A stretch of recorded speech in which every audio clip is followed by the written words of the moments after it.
In this video, I want to start going over practice exam for Module 4. You can see at the top of the exam, right up here, the answers to the questions are given. I'm going to strongly recommend you not try to work towards an answer, but actually just kind of go through the exam and then check your answers to see how you did, and then that'll show you which ones you still need a little bit more work on. Now, what I'm going to do in this video is go over and have a brief discussion about each one as to what I'm hoping that you'll learn from it and how you should be answering it. So let's jump to it. Questions 1 through 4 are either true false, so 50-50 shot either way, but they're very conceptual. And some general things that you should know. Some of this was introduced to you actually, I think, in Module 3, but it applies to Module 4 as well. So let's go ahead. Take a look at confidence intervals. The level of confidence is increased. So when you go from a 90 to a 95 or from a 95 to a 99, what happens to the interval width? Well, let's go back to when you were introduced to this idea. I talked about how there's sometimes we get a confidence interval that's just too wide to be of practical use and we want it narrower. And we talked about the two ways to make the interval narrower are to increase the sample size or decrease the confidence level. And here I'm doing the opposite. I'm increasing the confidence level. So when the confidence interval is increased, the interval width is also increased. That makes that a true statement. That's what makes answer A the correct answer. All right, so question 2, we're going to flip over to some test hypothesis stuff. The larger the p-value, the more significant the results. Now, you got to understand what significant means. When we talk about significance in regards to test hypothesis, we're talking about our ability to reject H naught.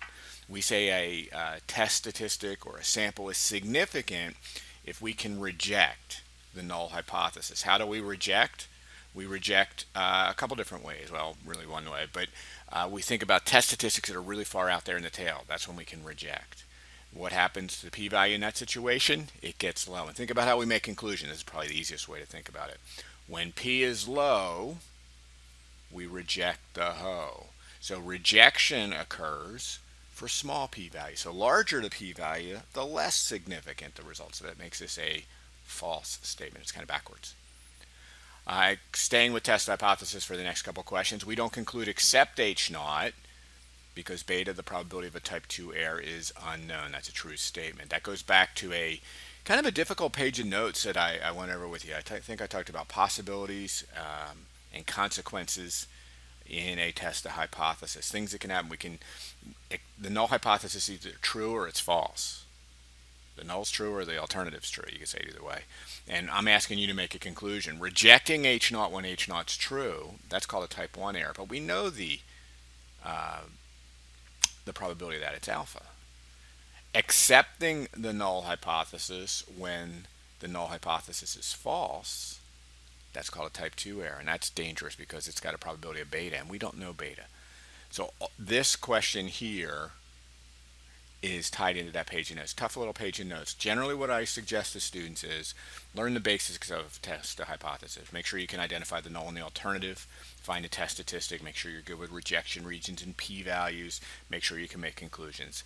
Make sure you know your assumptions. If you're good at all that, if you feel really, really confident in all that, now go back to that page of notes and look at alpha, beta, type 1, type 2. Generally speaking, the vast majority of test hypothesis questions will come from the former and not the latter. So that's how I would recommend you approach it. All right, question 4. In a test hypothesis, type 1 occurs, and I just mentioned this. If we reject the null hypothesis when it's true, that's right. Rejecting H naught when it's true is type 1. Accepting H naught when it's wrong is a type 2. This is guarded by alpha, but we know alpha, 0.05, 0.01, 0.10. We specify alpha. The type 2 is guarded by beta, and we don't know that value. So, yeah, good start. All right, so that's 1 through 4. So before I move forward, let me take the pen off. How do I do this? There we go. All right, now I can scroll down. So let's take a look at 5, 6, and 7. We're interested in evaluating 2 alternative manufacturing plans consisting of different machine layouts. 58 consecutive working days were selected. Each plan is monitored. The number of items produced each day is recorded. So I have plan 1, 1234, plan 2, 1311. What do they have in common? They came from day 1. What's going on with day 1? I don't have any idea. I just know that we're collecting these things and we're grouping them together. We're pairing observations. Look at day 2. Hey, both results were higher. What was going on in day 2? Day 3, a little bit of a dip again. So maybe the day has something to do with the output. And so when we talk about the type of analysis, we're going to compare the mean. And whenever you're working with quantitative numbers, data numbers, we're going to be interested in averages. When you're working with qualitative data, we're going to be interested in proportions. So here, the fact that we're working with numbers, we're going to be comparing means. Now it's just a matter of trying to figure out, should we do it independently or should we pair the data together? And just the fact that we're collecting the data from a day, one measurement per day, that's what tells us we should be pairing the data. If you look at your data set and you have 2 columns of data like this and you say, what do they have in common? And you can point to a column over here, in this case the day column. That's going to indicate that it's a paired difference analysis. So question 5, the answer is going to be A. All right, so let's scroll down here and I'll go get my pen again. I think I'll get my pen again. There we go. All right, so what type of analysis? A paired difference analysis. Now, which of the following confidence intervals? So think about, I'm not asking you to generate them. I don't care about the calculations really. But when you get these on a printout, so if you were to look at these intervals, what do these intervals say? And I'm going to connect 2 of them. Look at B and D. I'm going to connect those 2 together. Why? Because in B and D, the lower endpoint is negative, the upper endpoint is positive. And when you have a lower endpoint that's negative and an upper one that's positive, we have inconclusive results here. We cannot determine which population mean is bigger in this case, in either B or D, because if the population means were the same, if the mean of plan 1 and the mean of plan 2 were the same, the value 0 would be the difference, and that's a possibility here. I'm not going to say that the means are equal, because there are some negative values, there are some positive values, but the possibility exists that the plan means are the same. And so in question B, or answer B and D, we cannot determine which mean is larger. Look at answer A. You have 2 negative numbers. And what we say in this case, when you have 2 negative numbers, is that the first mean, the mean of plan 1, is less than the mean of plan 2. How do I know that? Because I have negative numbers. Answer C, kind of in the middle down here, would say the opposite. The mean of plan 1 is bigger than the mean of plan 2 because all the values in this interval are positive. And so you got to be able to interpret the signs more so than the numbers, the negative and the positive signs attached to these endpoints. And so let's go to the question now. Which of the following confidence intervals indicates plan 2 is higher than plan 1? Well, that was this guy. That was answer A. The 2 negative endpoints are going to say the second one is bigger than the first one. And an example you've probably heard me use before, if I want to simplify it, sometimes students run into trouble with the negative and the positive. If we take a look at the difference between my age and your age. Now, the vast majority of you that are listening to this are a lot younger than I am. Okay, so when we take a look at the difference in our ages, we're going to get a number. So let's say that's numbers 30. We'll just make up a number. Let's say I'm 30 years older than you. Is that number going to be a positive number or a negative number? And the answer is it depends. It depends on your order. If you take your age minus my age, you're going to get a negative 30. If we take my age minus your age, we're going to get a positive 30.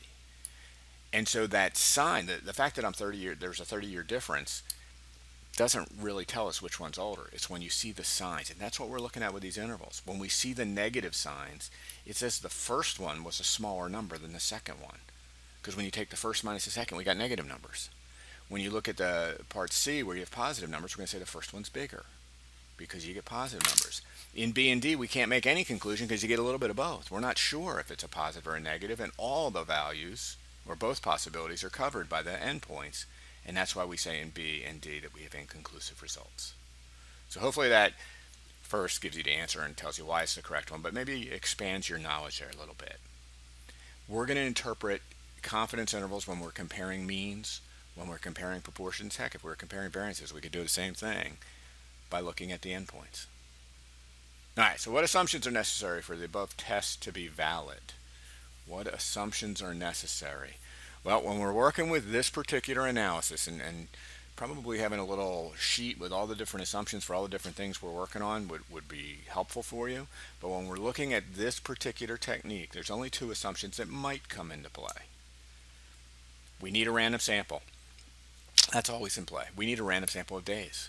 We definitely need a random sample of days. Now, that's not listed here. The other assumption that comes into play is normality. Do we need a normal population? Now, what does that mean in the context here?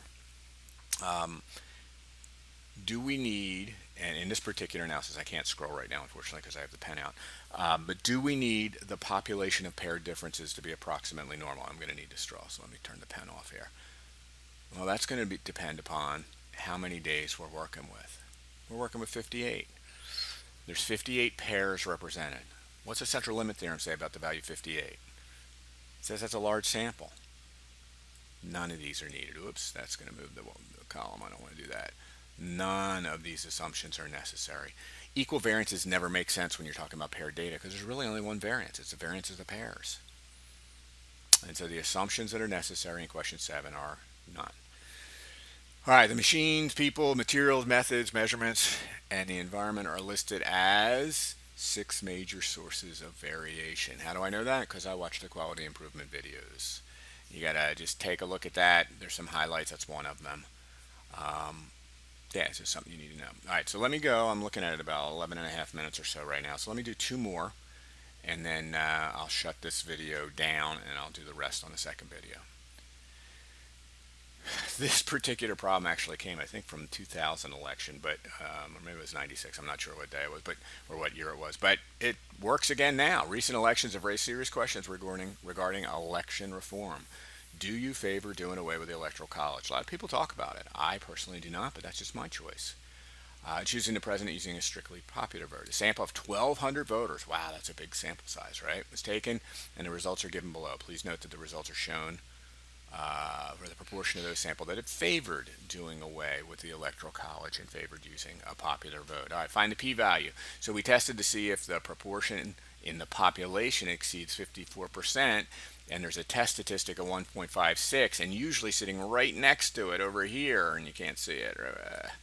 That's where the p-value is usually given, and I lifted that off the printout so that I could ask these 2 questions. All right, so let me go and get my pen again. So how do we find a p-value? Well, how we find a p-value is by, and I know you're probably thinking, well, don't we just use the printout? Well, we do usually, but in this one I'm asking you to think through the process, and the process starts with the distribution. And in this case, it's going to be a large distribution, not because n is greater or equal to 30, but because n times p and n times q are both greater or equal to 15. There's a different sample size criteria for proportions. So the first step is to draw the distribution. The second step is to draw the test statistic. And in this case, it's 1.56.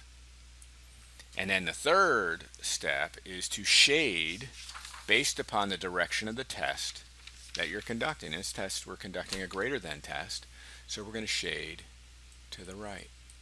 And that, my friends, is your p-value, that tail probability to the right. In the greater than, at the very top of the screen, I hope you can still see that, in the greater than tail. And so you got to go find that probability. That's what the computer's going to put on the printout. So in this particular case, I'm going to my z-table. Now the z-table I use, and I've been using consistently throughout the semester, when I look up the 1.56, it gives me this inside probability here, and it tells me this inside probability is 0.4406. Now some of you use a cumulative table, and it would tell you 0.9406 because it would include the inside and everything on the left-hand side of the mean as well. But I get 0.4406, and I want this tail probability. How do I find the tail probability? Well, I take that 4406 and subtract it from 0.5. If, instead of finding the p-value for the greater than test, if I said find the p-value for the two-tailed test, if I wanted the two-tailed test, then there would also be another tail over here that I would need to include. And so in addition to having the 0.0596, that's the answer in this problem, there'd be another 0.0596 on the other side as well, and I would have to double it, and that's where answer C would come from. Answer C would be the right answer if you were working with a two-tailed test. So just trying to give you a couple different flavors of things I could ask. All right, based on the confidence interval in question 10, do you believe that 60% of the population favor doing away with the Electoral College? Is p equal to 0.6? Look at those endpoints. It goes from 0.53 to 0.59. I am 95% confident P is less than 0.6. Why? Because the entire interval has values that is less than 0.6. Do you believe P is equal to 0.54? No, 0.54 falls between, so at the 95% confidence level, the proportion might be 54%. But I'm 95% confident less than 60% favor doing away with the Electoral College. And that's how I'd answer that. And if I'm not mistaken, that kind of goes back more to the Module 3 stuff, but still good stuff. I could still ask you confidence interval interpretation. So here I am at about 15-minute mark, 15 and a half or so. So I'm going to shut this one down. I'll come back with a second video where I answer the rest of the questions for you. Good luck.